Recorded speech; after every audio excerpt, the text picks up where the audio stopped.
Tulad ng ginagawa namin na paglilibot sa Pilipinas kasama ang pamilya, marami rin ang gustong gumawa nito at masaksihan ang ganda ng Pilipinas. And syempre, mas masarap nga naman ikutin ang ating bansa kung kasama mo ang mga mahal mo sa buhay. Kaya sa ilang buwan na pagka-travel namin, madalas ay may mga nagtatanong kung paano nga ba ang pag-aaral ng mga bata. Kung sa ibang bansa ay uso na ang homeschooling, dito sa atin, bago ito sa pandinig ng karamihan. Ito yung imbis na pupunta ang bata sa eskwelahan para mag-aral, dito, ang mga magulang o guardian ang magsisilbing teacher ng mga bata sa loob ng bahay.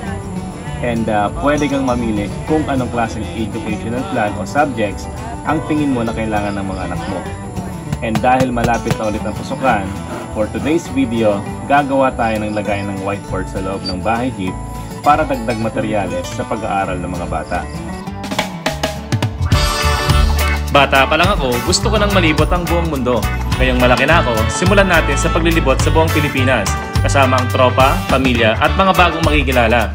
Bumili ako ng lumang jeep na hindi na ginagamit at i-convert natin to para maging camper jeepney.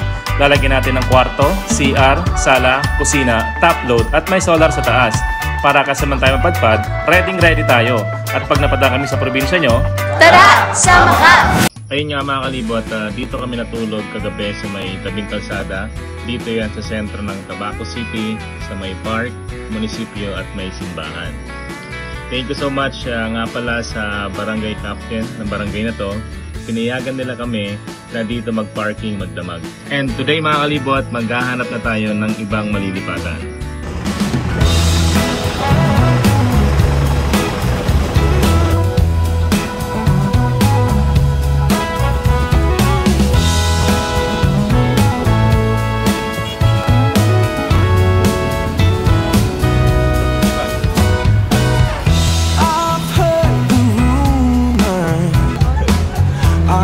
Talk on the town. They say you're alone. They say that you ain't sound. But I don't believe any of that. And dito mga kalibot, dahil taga dito nga si Via sa Tabaco Albay, siya muna ang naging guide namin. ganda oh. Nature na nature. Ito pala yung mayon oh, sa likod natin, sa gilid. Ayun sa kanan ko. Ito na yung malilipot si Volby yan. Ito tayo kong parada. Maghanap tayo. Kaya pwede magtanong oh, meron pa ba sa ulahan doon? Parkingan? Ha? Sige, salamat oh. Sir, kumain po. So nagkasa na kami ng parkingan na ano, yung pwede kayo mag-isaksak ng kuryente. Brand out sir. Maubos kasi yung solar namin eh. Bali ang nag-iruto namin, Cavite, Quezon, Camarines Norte, Camsur, Albay, Sorsogon. Tapos patawid na po kami ng... Ay hindi, magkasama ro. Samar. Kasama. Saan na? Matnog. Matnog na ho. Salamat po sir. Okay. Ang pangalan sir? Tupi. Christopher. Sige. Sir, salamat po. Hindi asa. So yun guys, dito na kami sa Malilipot Seawall. Nagtanong kami kay Sir Tupi. Kung pwede tayo makasaksak kasi lobat na yung solar natin and pati yung mga baterya natin lobat na rin. Hanap sa tayo ng saksakan ng kuryente, kaso dito sana guys pwede, sabi ni Sir Tupe, kaso nga lang brownout daw dito sa lugar na to hanggang alas 6 ng gabi mamaya kasi naka-schedule. So problema nga ito.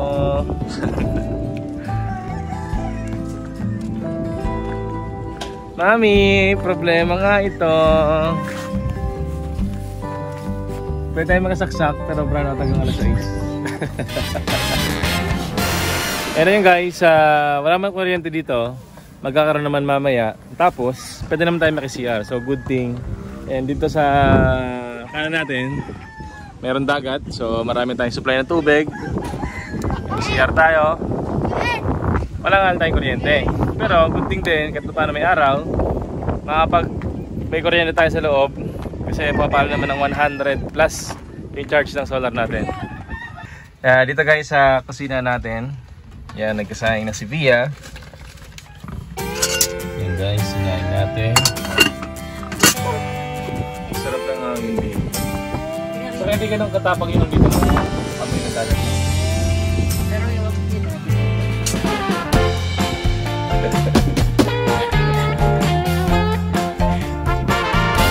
Dito mga kalibot, kain muna tayo ng pananghalian. And ito guys, ito yung tira kahapon na paksiw na tilapia. Lutuin natin para masarap. I watch you as you drive. Do you know I'm looking? And I can't help but smile. Do you know how much I love you? You put my favorite song on. I put my feet up, and we just sing along. And I can't help but feeling, just loving this moment. Can we stay here forever? Kaya pala siya pineapple. Kasi it's fine like an apple. Charot. So maghugas tayo ng pinggan sa ating lababo. Tapos magagawa tayo ng sahig. Si Daddy nagsiset up ng internet. Kasi mag-work ka na ako mamaya. So, yan mga kalibot. Ang gagawin naman natin today, magtatanggal tayo ng lumang vinyl and then papalitan natin siya ng bago kasi ang pangit na tingnan. So, andito si Bia. Grabe yung masas ko. Nakakawa naman ako. So, tatanggalin natin to isa-isa and then papalitan natin ng bago. Tapos, magpipintura kami. Charot! Lahat na ginawa. Hindi, pero yun talaga yung project. Pintura naman ito. So, lilihain dahil may primer na siya. Actually, yung tagal na primer. Pagka-buffing, pintura rin to. Pipinturahan din to. And so, marami tayong gagawin pero hindi ko ma-promise na matapos natin siya in just one day para mas maganda tingnan yung ating bahay jeep, no? So, ang pag-organize natin, operation pag-organize sa loob ng bahay jeep. At ang goal natin, malagyan lahat ng lagayan, ang lahat ng gamit. So, may napanood kasi ako sa TikTok, sabi para daw maging organize ang bahay mo, kailangan lahat daw ng gamit o bagay na meron kayo, kailangan may lagayan siya. So, dahil may mga gamit pa tayo na walang lagayan, ito naman, may nag-igib. Nag-igib naman sila sa dagat kahit may ibang igiba. Hindi ko na kailangan anak, pero salamat sa effort. Kasi mga kalibot, ubos na yung tubig namin sa taas. Hindi pa kami nakapag-refill. So, ang paglaba ng basahan, kung ano, nag-iigib kami. Minsan sa ilog, sa dagat, kagaya kahapon, naglaba ako sa bukan. So, ayun. So, yun na nga mga kalibot. Lahat ng mga gamit dito, lalagyan natin ng storage. Sobrang dami kong gustong gawin dito. And of course, hindi ko lang may share lahat. So, gusto ko siyang isa-isahin. Nag-iipon lang tayo ng onte kasi kapag sabay-sabay ginawa, medyo malaki yung ilalabas nating pera. So, sa ngayon, update tayo ng paunti-unti para mas maging maayos yung, yung itsura ng ating bahay jeep. Ayan. So, subukan na namin ni Bia yung kanyang experiment. Sige man, tingnan natin yung mantika kung gagana. Pag hindi, maglalakad dinner tayo. Dapat ayaw ko sana maglakad dinner. Kasi, ayaw. Nandun pa rin yung rugby. Tara, Bia. Bibili kami ng lakad dinner.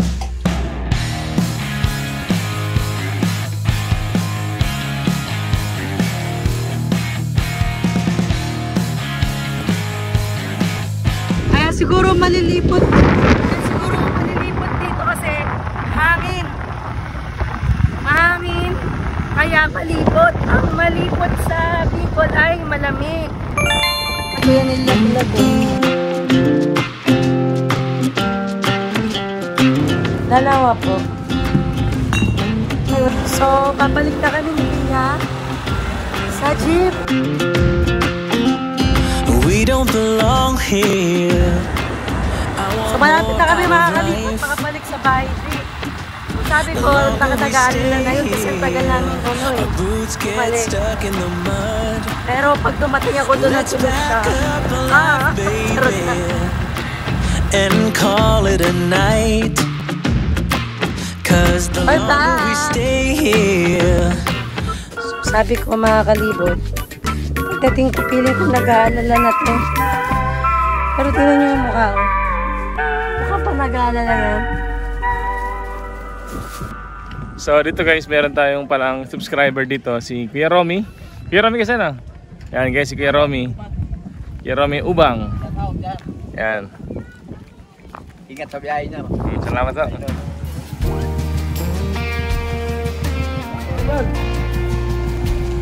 May isda kayo? Wala kami. Lakas ng hangin. Ah. Ilang oras kayo nag-ano yan? Alas 8 ng umaga? Wala talaga. Lugi. Ay grabe no. Makuan, maalon. So ayun guys, so maghapon silang nag-ano ng isda. Alas 8 hanggang alas 3. hanggang alas 3. 7 oras. Bigla akong nakaramdam ng awa kay kuya. Isipin nyo guys, mula alas 8 ng umaga hanggang alas 3 ng hapon ay nasa gitna siya ng initan ng dagat. Namuhunan siya ng pawis, pagod at pambili ng gasolina. Ramdam ko sa boses niya ang tamlay at panghihina dahil ngayong araw, uuwi siyang walang huli at lugi sa puhunan. So ngayon guys, dito tayo sa MDRRMO. Ano ibig sabihin ng MDRRMO? Ayun. Municipal Disaster Risk Reduction and Management Council. Ayan guys, kay Sir Edwin nagpaalam tayo. Dito muna tayo magka-parking sa tabi nila. Dito yung bahay jeep natin. And dito muna tayo kapalipas ng gabi. And kay Sir nagpaalam tayo na may isaksak tayo na extension. Sir, thank you sir. Dito mga kalibot, naglilinis tayo ng paligid ng bahay jeep natin kasi matataas yung mga damo. Doble ingat tayo kasi baka may ahas. Pero kinaganda ng naparkingan natin ngayong gabi, nasa tabi tayo ng LGU kaya sigurado tayo na mas safe tayo. So dito mga kalibot,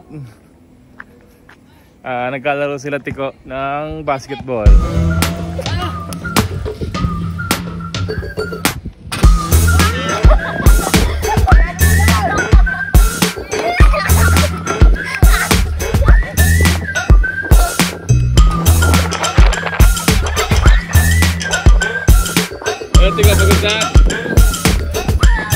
And dito sa may tapat ng LGU, merong basketball court. And nakahanap na agad ng kalaro si Via at si Tico. Isa to guys sa kinaganda ng pagka-travel namin.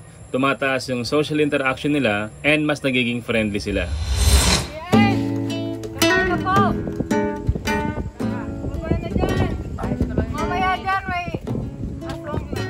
May wakbak ko dyan kuya Ed. Ed, tatangayin to kayo dyan. Sa taas. Ay, si Trin. Nandito ang apo ko. Sige, labas ang labas. So, yan mga kalibot. Kain muna tayo ng dinner natin. So, dito guys, sa loob. So, kain muna tayo. Hindi na tayo nakapagluto ng ulam natin. Kaya kanina, bumili lang tayo ng lutong manok. And dito guys, si Mami. Ayun, Mami. Sige si Mami ha. Pause pa rin si Mami. Kaya parang hindi natatugagan. Hindi nga natang ka, Jace ha. Oh. Gutom na si Jace. Share ko lang pala mga kalibot, kung ang karamihan ay mahilig sa malaman na part na manok, ako naman ang hilig ko talaga ay leeg at puwet ng manok. Ewan ko, para sa akin mas malasa siya at mas nakaka-enjoy kainin. And dito, paunahan kami ni Kuya Ed sa pagkuha ng leeg. Kasi favorite niya rin pala ang leeg ng manok. At tingin sa ni Kuya Ed. Kuya Ed naman. Sa akin yung patbiya ha. Kaya siya kakain ng pet ako din ayaw.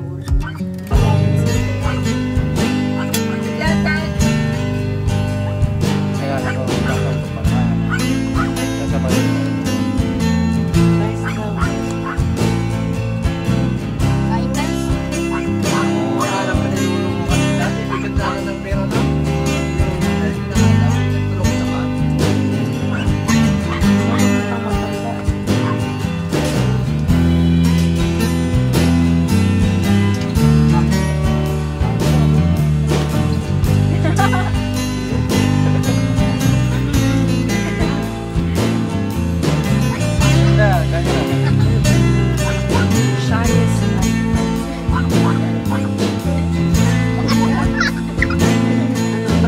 Nangingin siya ng mani. Grabe pala ito manghingi binubulsa. Daw sa patay. Mani, binulsa ko. Sa patay? Oo. Kinudot ako. Kinurot daw siya. Sino nagkurot sa'yo? Kung patay. Dami ng tiko ah. Nakapitinan pa ako. Hindi ko alam na galing yan doon. Unahin ko naman. So dito guys, sobrang lakas ng hangin ngayon. Yan, oh! Lakas! Grabe! So ngayon mga kalibot, sobrang lakas ngayon ng hangin dahil merong paparating na bagong bagyo. Guys, sa taas na upload natin, ramdam namin yung lakas ng hangin. Kaya nag-decide kami na yung tent natin tapiin na lang. And sa baba na lang matutulog sila, kaya doon na lang sa sala. And ito guys, yung Starlink natin, kaya natin yung paa para hindi pa rin ang hangin.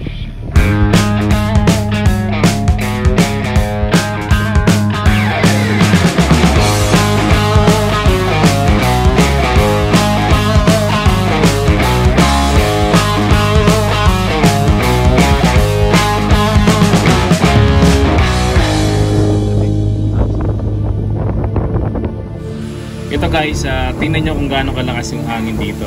Pati yung mga puno ay nagsasayawan. Kaya pati yung internet natin ay itinali na namin kasi bakani pa rin. Mahirap na kapag nasira ang satellite dish natin. Di kami makapagtrabaho.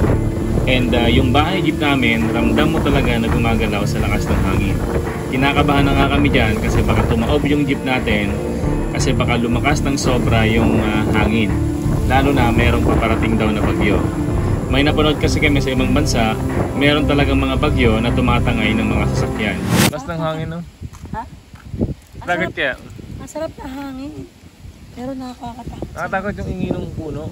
Hindi yung lapit. Pag nasa loob ka ng jeep, gumaganon yung jeep. Talaga? Nararamdaman yung ano nung hangin. So ayun guys, dito pa rin tayo sa MDRRMO. And gumagawa tayo ngayon ng pintuan ng kwarto ng bahay jeep natin.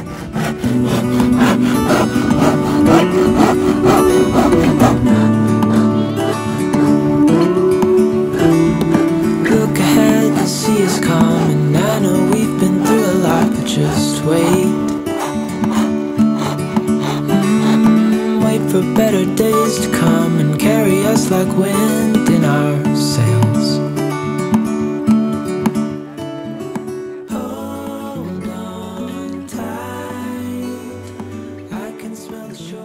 Dito guys, gumagawa kami ng pintuan para sa kwarto and para magkaroon ng mga bata ng whiteboard. Double purpose. Magpapasokan na kasi ulit and dahil naka-homeschool sila, kailangan meron silang malaking masusulatan. Ano? Wow! Ito yung magiging... Parang magiging ano na to. Sige, Ano natin sige, ito? sige. Siya magiging stopper na. Contractor natin. Siya magiging stopper. Parang gagawin siya. Ah, Tama ba yan? sige, sige, sige. Dami ko lang. Hindi nga na ko lang ito. Nag-vlog ka? Ha? Lagyan mo na lang ng sound para hindi marinig. Ano na yung sound? So ito guys, naghanap kasi kami ng lagayan ng ano namin, ng whiteboard. Kasi si Tico and si Jace, homeschooling sila. So dito namin isipan yung pintuan ng kwarto namin. Ano, isa lang ba? Lalagyan namin ng whiteboard para multi-purpose siya. Anong ulam natin dyan? Wala sa kabilang bahay mo. Kuya, bakit ka sumisilip sa bahay namin?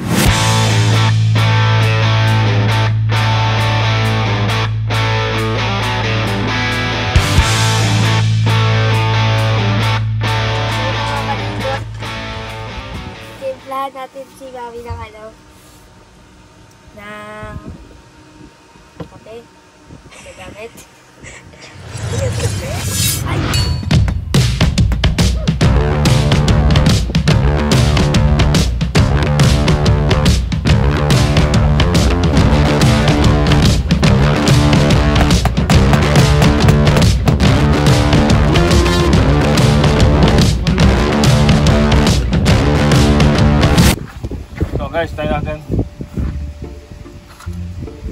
Kaya nga mo ba ito yan? Ang bigat yan. You know? Dito guys, sinubukan na namin kung tama ba yung ginagawa namin. Hindi naman kasi kami talagang karpentero. Kaya dito, medyo nahihirapan na kami guys.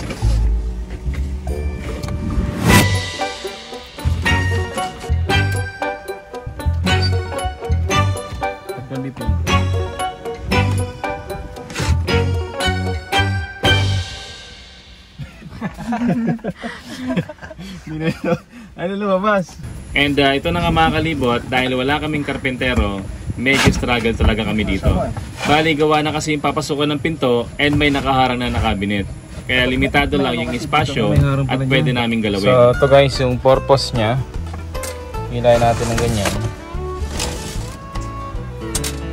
Tapos ito yung magiging pintuan.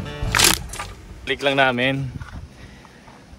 Bumili kami ng roller kasi yung pagpasok namin kanina ang hirap hila-hilahin ng pintuan.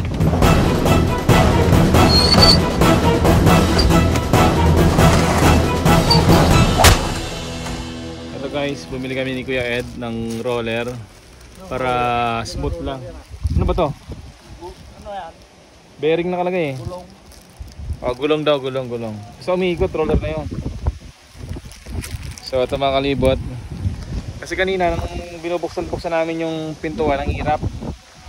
Eh ano siya, nagpo-provide siya ng nagpo-produce siya ng negative energy. Kaya lumabas muna kami. Ay, nandiyan ka na.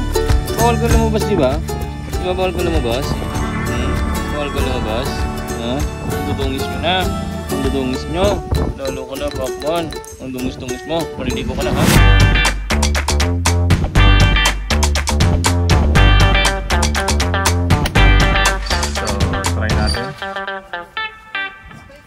Anong nangyari?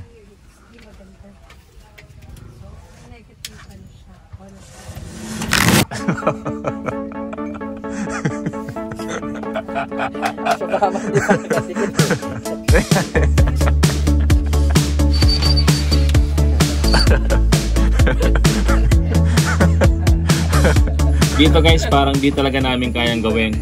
Bali yung mga naisip ni Kuya Ed, hindi gumana. And yung mga diskarte na sinasabi ko, hindi rin effective. Kaya dinaan na lang namin sa tawanan. Dahil ba nag-kiyat kanina? Nagmawala ko niya dati. Nagkasik ka muna para matanggal yun. Sige. Sakit sa ulo. So, ngayon mga kalibot, time check natin 6:51 PM and dito pa rin kami guys, di pa namin tapos yung pintuan natin. Kala mo lang yun. Ano engineer, kamusta tayo dyan? Ayan guys, may kita nyo, madilim na sa labas. Eh, may mga ilaw na rin, oh.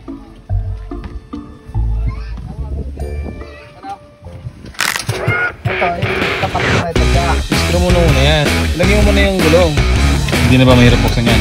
Bukas mo nga yung gulong, lagyan mo sa baba. Gagawin mo na ito. Kukutin ko na. Bas na kukutin ko ah.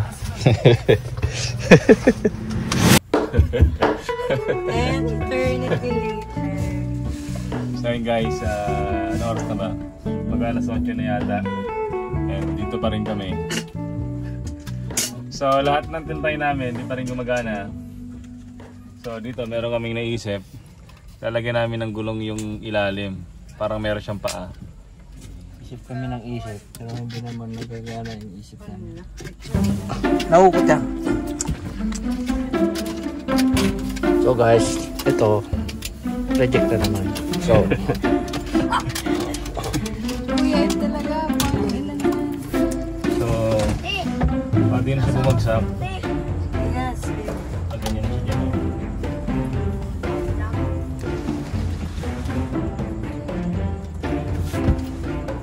oh yun oh.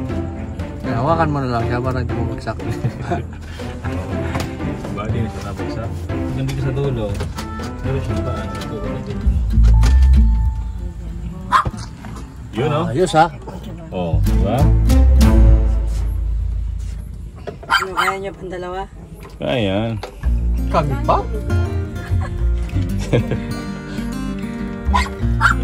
So, dito guys sa kusina. Ang gagawin Bia? Nagluluto-lutuan. Kung kayo dyan, nagbabaybayan. Kami dito, nagluluto-lutuan. Tapos, ang ulam namin Bia ay talbos ng kamote. Kinuha ni Tico at saka ni Jace sa daan.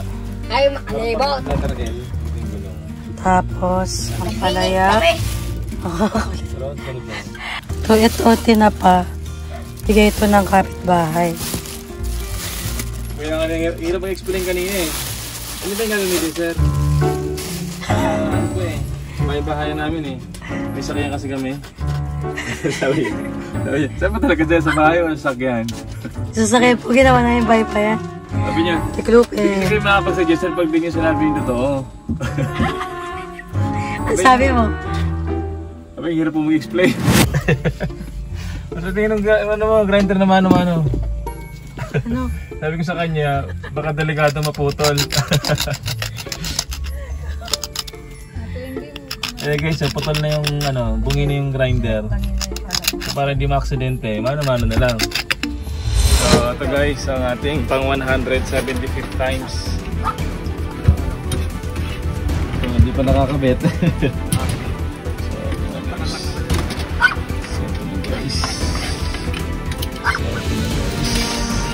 Mami, nabot this one. Ano? Hoy, kumarap ko yung nilagay mo. Ito. Ito paling. Pero ano na siya. I'm so happy. Hi! Sa wakas guys, natapos rin. After 187 times na pagkatry namin, gumana rin yung plano namin na maging double purpose yung pintuan at the same time, merong whiteboard na susulatan. What? Nilagyan pa ng gano'n.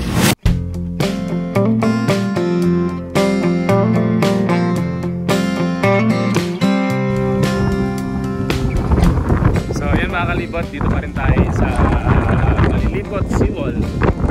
And lakas pa rin ng hangin dito, grabe. Even though guys, yung araw dito, hindi mo gaanong ramdam yung init dito kasi ang lakas ng hangin. And meron mga bagong daong na bangka. Ay!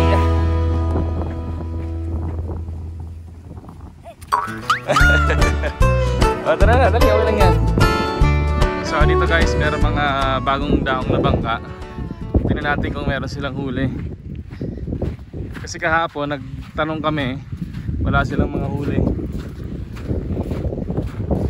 And ngayon pala guys, naka low tide. Kahapon nag-swimming kami, mga nandito kami banda. So dito na guys si Kuya Ed. Ayan si Kuya Ed. And dito si Tico. Marami kayong huli kuya? Kunti lang, ayun o. Dito guys, may mga nahuli silang bangus at pusit, pero konti nga lang daw. Sakto lang daw to pang ulam nila. Guys, ang haba ng bangus dito. Parang flying fish yung itsura niya.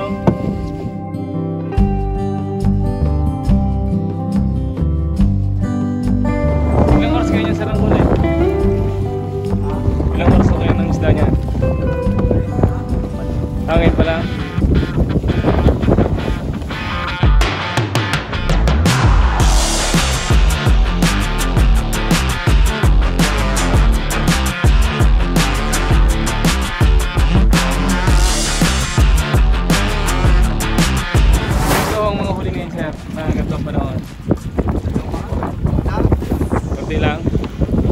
Sa likod ng napakagandang tanawin ng Mount Mayon at magagandang bundok at dagat, kasabay naman ito ang paghihirap ng mga kababayan nating mangingisda na nakikipagsapalaran araw-araw kung marami ba o konti ang mahuhuli nila.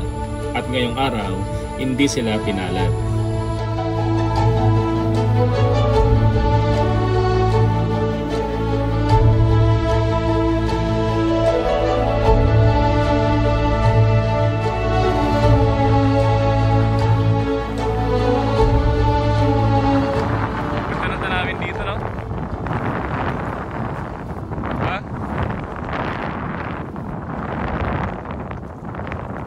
Magsimula pa lang kayo.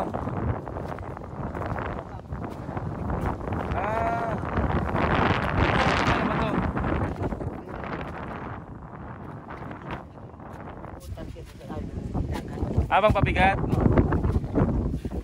Pero, nakukuha nyo pa rin yan pagbalik niya o doon na yan? Hindi na. Natraanan dyan sa ilalim. Ah, iwan na yan doon. Ito tayo, panghuli. O yan, panghuli, pampain. Ah, panghuli na pampain. Nakausap namin dito si tatay. Naghahanda siya para manghuli ng isda. Ngayon ay maghapon siya magbabaka sakali sa dagat para marami siyang mauwi sa pamilya niya. Kung maganda raw ang panahon ay kaya makahuli ng lagpas 20 kilos.